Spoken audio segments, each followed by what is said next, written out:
Hello student, welcome back to our channel. तो आज हम ज्योग्राफी का एक बहुत इम्पॉर्टेंट टॉपिक पढ़ाने वाले हैं जिसका नाम है प्लेट टेक्टोनिक। तो ये ज़्यादा ही इम्पॉर्टेंट है क्योंकि ये कॉन्सेप्ट थोड़ा कॉन्सेप्चुअल है, तो आप इसे देखें। तो इस टॉपिक से हर साल स्कूल एग्ज़ाम और कॉम्पिटिटिव एग्ज़ाम में क्वेश्चंस आता ही है, और मैं प्रॉमिस करता हूँ कि आज के बाद आप कभी प्लेट टेक्टोनिक भूलोगे नहीं। तो चलिए शुरू करते हैं। तो शुरू करने से पहले हम लोग समझते हैं प्लेट टेक्टोनिक क्या है। तो एक एग्जांपल से आपको समझाना चाहेंगे। अगर एक उबला हुआ अंडा टूट जाए, है ना, एक अंडा लें और उसको आप क्रैक करें बीच से, मतलब एक बार नॉर्मल, तो उसके ऊपर के सेल का जो वाइट कलर का सेल होता है वो छोटे छोटे पीस में टूट जाते हैं। तो बिल्कुल इसी तरह अर्थ की आउटर लेयर भी एक पीस में नहीं है ना। तो हम लोग जिसके ऊपर रहते हैं या कोई वर्क करते हैं वो एक लेयर में नहीं है पूरा, उसके कई स्मॉल और लार्ज पीस है। तो यही बड़े और छोटे टुकड़े को हम लोग टेक्टोनिक प्लेट कहते हैं। ठीक है, तो आप समझ सकते हैं कि प्लेट टेक्टोनिक एक साइंटिफिक थ्योरी है जो बताई है कि अर्थ की आउटर लेयर यानी लिथोस्फीयर के बड़ी और छोटे टेक्टोनिक प्लेट में डिवाइड है। अब समझते हैं प्लेट मूव क्यों करती है। तो अब सवाल आता है कि प्लेट मूव क्यों करती है। तो अर्थ के अंदर बहुत ज़्यादा हीट होती है। आपको पता होगा कि जो हम आपको पिछले वीडियो में बताए थे कि अर्थ का अलग अलग लेयर है, ठीक है, और हर लेयर में कहीं हीट ज़्यादा और कहीं कम है। तो इस तरह से हम लोग समझ सकते हैं कि अर्थ के अंदर बहुत ज़्यादा हीट है, कोर मेंटल, है ना, आप पढ़े होंगे। तो इस हीट की वजह से मेंटल के अंदर कन्वेक्शन करंट बनते हैं। ठीक है, तो कन्वेक्शन करंट भी आपको बताए होंगे, और ये करंट प्लेट को धीरे धीरे पुश करते हैं। ठीक, तो कन्वेक्शन करंट आप ज़रूर समझ लें। इस वजह से प्लेट मूव करती है। तो अर्थ के अंदर जो हीट है और उसमें एक करंट होता है जिसको हम लोग कन्वेक्शन करंट मतलब संवहन धारा बोलते हैं। उस करंट की वजह से क्या होता है, प्लेट धीरे धीरे बहुत स्लो मूव करती है।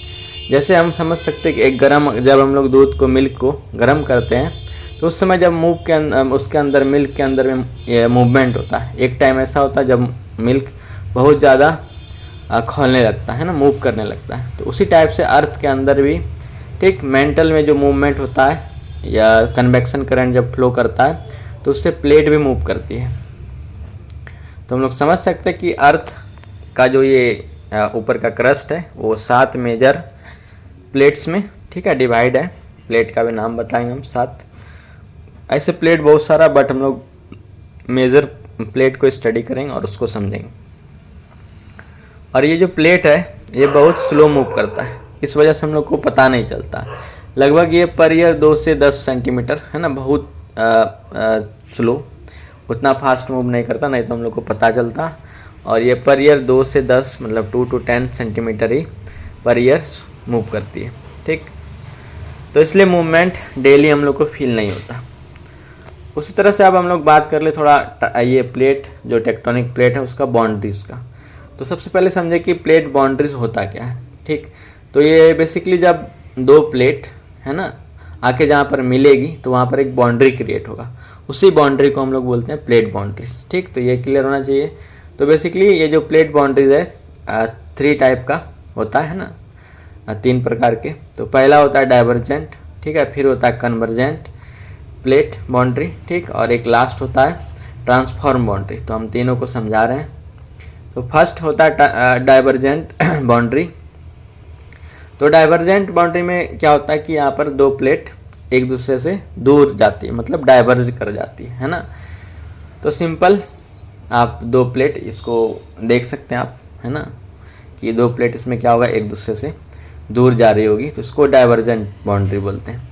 तो इस गैप से मैग्मा ऊपर आता है जो कन्वेक्शन करंट है। तो हो सकता है जब 2 प्लेट आपस से दूर जाएगा तो बीच में गैप बनेगी, और वो गैप बनेगी तो क्या होगा, जो अंदर में मैग्मा है, हीट है, वो बाहर आएगी, और वही ठंडा होकर नई क्रस्ट बनाती है ना। तो उसके ऊपर आएगा और वो फिर चिल्ड होगा, ठंडा होगा, और वो फिर क्रस्ट बनाएगा, ऊपर एक लेयर बनाएगा। ठीक, एग्जाम्पल जैसे कि मान लेते 2 फ्रेंड है, ठीक, दोनों अपोजिट डायरेक्शन में चले, तो बीच में कहीं ना कहीं जगह बनता है। तो वैसे ही जब अर्थ का प्लेट एक दूसरे से दूर होगा तो बीच में स्पेस बनेगा, और उस स्पेस में क्या होगा कि अंदर जो भी कन्वेक्शन करंट से ऊपर ये मैग आएगा क्रस्ट, और क्रस्ट बनाएगा, ठीक है। वो ठंडा होगा मैग्मा, और फाइनली वो क्या होगा ऊपर आके क्रस्ट बनाएगा। तो इस टाइप से होता है डाइवर्जेंट बाउंड्री, ठीक है। तो अब सेकेंड है कन्वर्जेंट बाउंड्री। तो इसमें क्या होता है कि दो प्लेट एक दूसरे से दूर नहीं, आपस मतलब पास आता है, ठीक है। तो यहाँ प्लेट एक दूसरे की तरफ आती है, ठीक। तो इसमें प्लेट एक दूसरे की तरफ आती है और क्या होगा कि आएगी तो कोलिजन होगा, टकराहट होगा, ठीक है। और इससे क्या क्या होता है कि माउंटेन फॉर्मेशन हो सकता है, वॉल्केनो बनता है, और अर्थक्वेक। तो आपको याद रखना होगा कि ये जो कन्वर्जेंट बाउंड्री होता है, एक प्लेट दूसरे प्लेट से जब टकराती है तो यहाँ पर माउंटेन है ना, जैसे कि हिमालय माउंटेन आपको पता ही होगा, ठीक।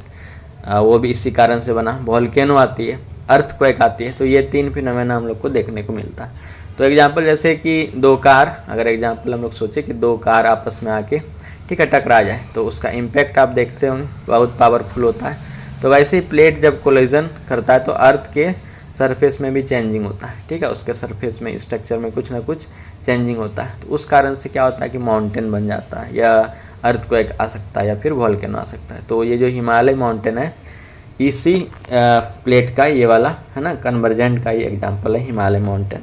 तो इंडिया के अंदर में क्या होता है, इंडियन प्लेट और यूरेशियन प्लेट, जो 7 प्लेट आपको बताएं, तो इंडियन प्लेट और यूरेशियन प्लेट जब कोलिजन हुआ तो ये फिर हिमालय पर्वत बनी, या हिमालय माउंटेन। और एक लास्ट है ट्रांसफॉर्म बाउंड्री। तो ट्रांसफॉर्म बाउंड्री क्या होगा, और ये थर्ड बाउंड्री होता है, ठीक है। यहाँ प्लेट ना तो एक दूसरे से दूर जाएगी, ना ही टकराएगी। तो ये एक दूसरे के साइड से स्लाइड करती है, ठीक है। तो ये प्लेट क्या होगा, एक दूसरे के साथ स्लाइड करेगा, और जब स्लाइड करेगा तो फ्रिक्शन होता है। इससे क्या होगा, फ्रिक्शन होगा, और इसके वजह से अर्थ के अंदर में कभी कभी अर्थक्वेक भी आता है, ठीक है। तो ट्रांसफॉर्म बाउंड्री आप देख सकते हैं, इसका भी एग्जांपल्स, ठीक है। तो बेसिकली ट्रांसफॉर्म बाउंड्री में क्या होगा, कोलाइड नहीं होगा, बस आपस में दोनों फ्रिक्शन करेगा प्लेट, ठीक। और तो इससे भी कभी कभी अर्थक्वेक आ जाता है। अब इसका इफेक्ट अगर बात करें कि आखिर ये जो प्लेट मूवमेंट हुआ, कन्वर्जेंट, डाइवर्जेंट और ये ट्रांसफॉर्म बाउंड्री जो बना, ठीक है, इससे क्या क्या इफेक्ट हो सकती है, प्लेट के मूवमेंट से क्या क्या इफेक्ट हो सकती है।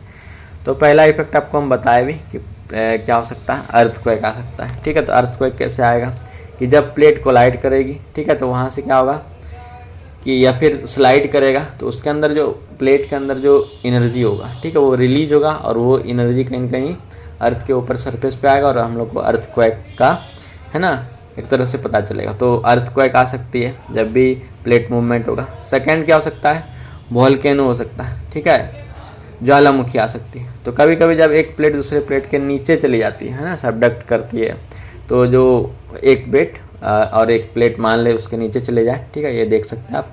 तो उस समय क्या होता है, मैग्मा जो होगा वो ऊपर के साइड आएगा, और मैग्मा जब ऊपर के साइड आएगा तो वहाँ पर वॉल्केनो इरप्ट होता है, ठीक है, वॉल्केनो बनती है। तो इस तरह से वॉल्केनो का फॉर्मेशन हो जाएगा जब एक प्लेट दूसरे प्लेट के नीचे जाएगी, ठीक है, चली जाती है तब, और उस समय मैग्मा जब ऊपर आएगा तो वो वॉल्केनो होगा, ठीक है। और एक इफेक्ट हो सकता है कि माउंटेन बनेगा। अभी बताए भी आपको कि जब दो कॉन्टिनेंटल प्लेट, अभी बताएं कि इंडियन और यूरेशियन प्लेट जब टकराया तो क्या हुआ, हिमालय पर्वत बना, ठीक है। तो जब दो कॉन्टिनेंटल प्लेट टकराती है तो लैंड ऊपर उड़ जाता है और माउंटेन बन जाता है, ठीक है। इसका बेस्ट एग्जांपल आपको बताएं हिमालय। और क्या हो सकता है इफेक्ट, तो इसमें एक और इफेक्ट है कि ओशियन ट्रेंच बन सकती है, ठीक है। तो जब ओशियन प्लेट, ठीक है, ओशियन प्लेट आपको पता होगा कि नीचे सिंक करती है, ठीक है, नीचे जब सिंक करेगी तो समुंदर में बहुत गहरी वैली बन जाती है, ठीक है। वो जब जाती है, ये ओशियन में ही होगा, ठीक है, तो उससे ओशियन ट्रेंच कहते हैं। तो ये हो गया। और भी हो सकता है इफेक्ट, इससे क्या होगा, न्यू ओशियन फ्लोर बन सकता है, ठीक है। जब प्लेट दूर होगी तो क्या होगा, मैग्मा ऊपर आएगा, और फिर वो क्या होगा, ठंडा होगा, ठीक है, कूल होगा, और नई ओशियन क्रस्ट बनाएगी, है ना। क्रस्ट का मतलब एक लेयर बनाएगी, सिंपल सा, ठीक, इस तरह से। तो इस प्रोसेस को हम लोग बोल सकते हैं न्यू ओशियन फ्लोर बनाती है, ये भी हो सकती है। फिर ये कभी कभी रिफ्ट वैली भी बनाती है। तो जब कॉन्टिनेंटल प्लेट्स अलग होगी, ठीक है, तो उसके बीच में लंबी क्रैक बन जाती है, वैली, ठीक। तो उसी को हम लोग रिफ्ट वैली बोलते हैं, जब ये क्या होगा, प्लेट एक दूसरे से अलग होगा तब ये होगा, तो रिफ्ट वैली का फॉर्मेशन होगा। फिर क्या है कि अर्थ का जो सरफेस है उसमें भी हम लोग को चेंजिंग देखने को मिलता है, ठीक है। तो ये सडन चेंजिंग नहीं दिखता, लेकिन लॉन्ग टाइम में एक आपको चेंजिंग देखने के लिए मिलेगा। तो सबसे बड़ा इफेक्ट ये होता है। तो प्लेट के मूवमेंट से क्या होगा, लाखों साल के बाद कॉन्टिनेंट्स और ओशियन का शेप में क्या होता है, चेंजिंग होता है, और इस वजह से अर्थ हमेशा स्लोली चेंज हो रही है, ठीक है। तो इस तरह से आप समझ सकते हैं। तो जल्दी से हम एक बार क्विक रिवीजन करा दें। तो हम आपको बताएं प्लेट टेक्टोनिक क्या है कि अर्थ की आउटर लेयर का प्लेट जब क्या हो जाए, अलग अलग डिवाइड हो जाए, ठीक है। तो वो अलग अलग मेजर प्लेट में डिवाइड हो तो उसको प्लेट टेक्टोनिक कहते हैं। और प्लेट मूव क्यों करती है तो बताएं, इसके लिए मेन कौन रोल निभाता है, कन्वेक्शन करंट, ठीक है। उसी की वजह से प्लेट में मूवमेंट होता है, ठीक। ये हो गया। फिर क्या होगा, क्या समझे हम लोग, प्लेट कितनी स्पीड में मूव करती है। तो हम बताएं आपको कि पर ईयर ज़्यादा नहीं, 2 से 10 सेंटीमीटर, ठीक है, 2 to 10 सेंटीमीटर पर ईयर ये मूव करती है, इसलिए हम लोग को पता नहीं चलता, बट ये लॉन्ग टाइम में इफेक्ट इसका आता है, ठीक है। तो बाउंड्री के बारे में हम आपको बताएं फिर कि कितना बाउंड्री होगा।